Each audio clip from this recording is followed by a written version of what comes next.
An Omaha man sits in jail facing charges for the apparent hit-and-run crash that left a woman dead last month.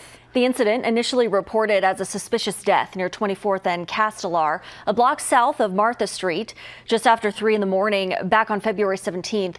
It happened. A woman was found down in an alley and died from her injuries at the hospital. A dark-colored car, possibly a Chrysler 300, was seen leaving the area. The victim, identified as Milagros Lopez, she was 23 years old.